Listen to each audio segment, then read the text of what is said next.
Γεια σας και καλώς ήλθατε σε ένα ακόμη βίντεο μικρής διάρκειας.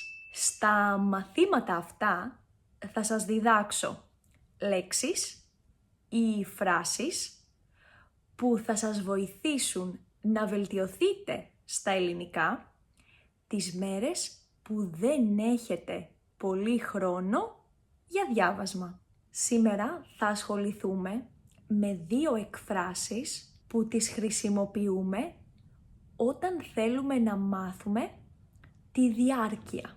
Και οι δύο φράσεις στα αγγλικά μεταφράζονται με τον ίδιο τρόπο.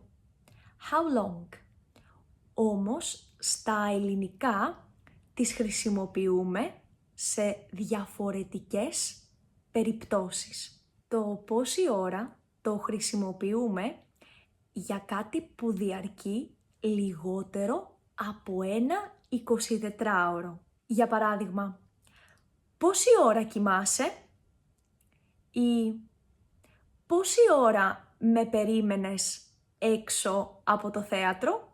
Από την άλλη, όταν κάτι διαρκεί μέρες, εβδομάδες, μήνες ή και χρόνια, τότε χρησιμοποιούμε τη φράση πόσο καιρό. Για παράδειγμα, πόσο καιρό μένεις στο Λονδίνο ή πόσο καιρό δουλεύεις σε αυτό το ξενοδοχείο. Αυτό λοιπόν ήταν το σημερινό μάθημα. Ελπίζω να σας φάνηκε χρήσιμο και εμείς θα τα πούμε την επόμενη φορά στο επόμενο μάθημα. Μέχρι τότε, φιλάκια πολλά! Πού πάτε? Το βίντεο δεν τελείωσε ακόμη. Έχω μία πολύ σημαντική ανακοίνωση. Εγώ και η Δαρία από το 6000 Islands οργανώνουμε ένα καινούριο project.